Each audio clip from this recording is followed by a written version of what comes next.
Hello दोस्तों, राधे राधे।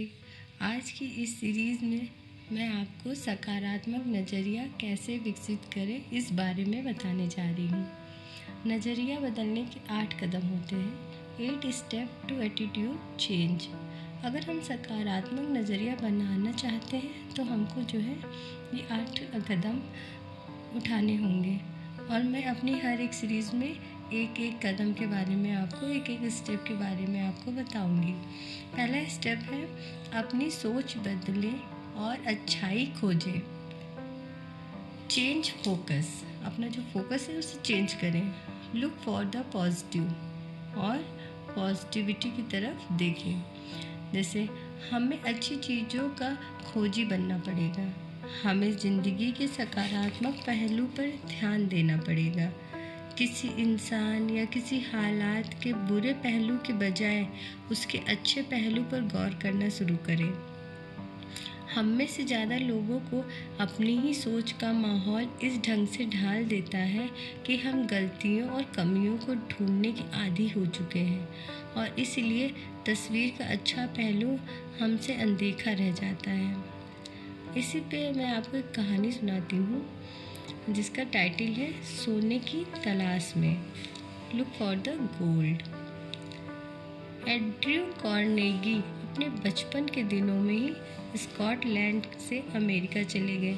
उन्होंने छोटे मोटे कामों से शुरुआत की। आखिरकार अमेरिका में स्टील बनाने वाली सबसे बड़ी कंपनी के मालिक बन गए। एक ऐसा वक्त आया जब उनके लिए 43 करोड़पति काम करते थे। करोड़ रुपए इस ज़माने में भी बहुत होते हैं, लेकिन सन 1920 के आसपास तो उनकी बहुत ज़्यादा कीमत थी। किसी ने कार्नेगी से पूछा, आप लोगों से कैसे पेश आते हैं?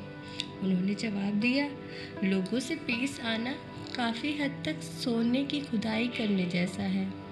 हमको 1 तोला सोना खोद निकालने के लिए कई टन मिट्टी हटानी पड़ती है, लेकिन खुदाई करते वक्त हमारा ध्यान मिट्टी पर नहीं बल्कि सोने पर रहता है। एंड्रयू कार्नेगी के जवाब में एक बहुत महत्वपूर्ण संदेश छुपा हुआ है। हो सकता है कि किसी इंसान या किसी हालात में कोई अच्छी बात साफ तौर पर ना दिखाई दे रही हो। ऐसी हालात में हमें उन्हें गहराई में जाकर तलाशना होगा। हमारा मकसद यह है कि सोना तलाशना। अगर हम किसी इंसान या किसी चीज़ में कमियां ढूंढेंगे तो हमें कमियों का ढेर दिखाई देगा, लेकिन हमें किसी चीज़ में अगर सोना तलाशना है तो सोने की या मिट्टी की कमियां ढूंढने वाले तो स्वर्ग में भी कमियां निकाल देंगे। अधिकतर लोगों को वही मिलता है जिसकी उन्हें तलाश होती है। कुछ लोग हमेशा नकारात्मक पहलू को देखते हैं।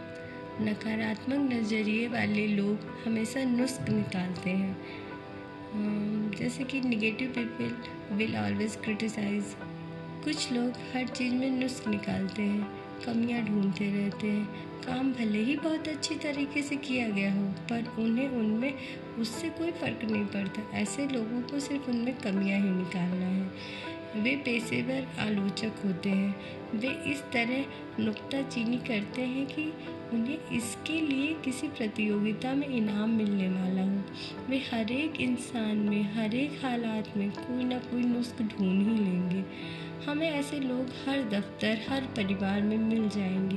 वे चारों ओर कमियां ढूंढते हैं, ये बताते फिरते हैं कि चीज़ें कितनी बुरी हैं। वे अपनी समस्याओं के लिए पूरी दुनिया को दोषी मानते हैं। ये लोग दूसरों के जोश पर पानी फेर देते हैं। ऐसे लोगों के लिए एक नाम है, ये लोग ताकत को चूसने वाले कहलाते हैं, एनर्जी सकर।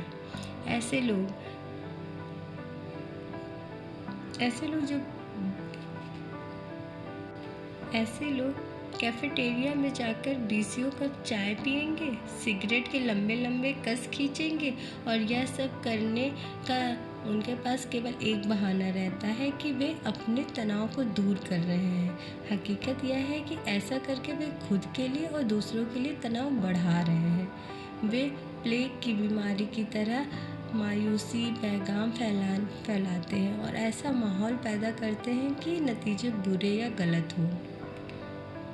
रॉबर्ट फुल्टन ने स्टीम बोट का आविष्कार किया और हडसन नदी के किनारे उन्होंने उसका प्रदर्शन किया। उसे देखने के लिए जमा हुई भीड़ में कुछ निराशावादी और सख्ती मिजाज के लोग भी थे। उन लोगों ने मजाकिया लहजे में बोला कि वह बोट कभी चालू नहीं होगी। जब बोट चालू होकर नदी के आगे बढ़ने लगी तो जिन लोगों ने कहा था कि कभी चालू नहीं होगी, वे लोग फौरन चिल्लाने लगे कि बोट अब कभी नहीं रुकेगी। यह भी क्या नज़रिया है।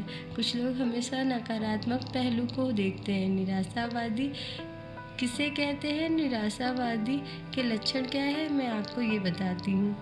जब चर्चा करने के लिए उनके पास कोई तकलीफ नहीं होती है ना, तो वो नाखुश रहते हैं। उन्हें जब कुछ अच्छा लगता है तो वो यह सोच के नाखुश हो जाते हैं कि बेहतर महसूस करने के बाद उन्हें फिर बदतर महसूस होने लगेगा। उनकी ज़िंदगी का ज़्यादातर वक्त शिकायत काउंट करने में ही बीतता है। हमेशा बत्ती बुझाकर देखना चाहते हैं अंधेरा कितना है। वे ज़िंदगी के आईने में हमेशा दरारें तलाशते हैं।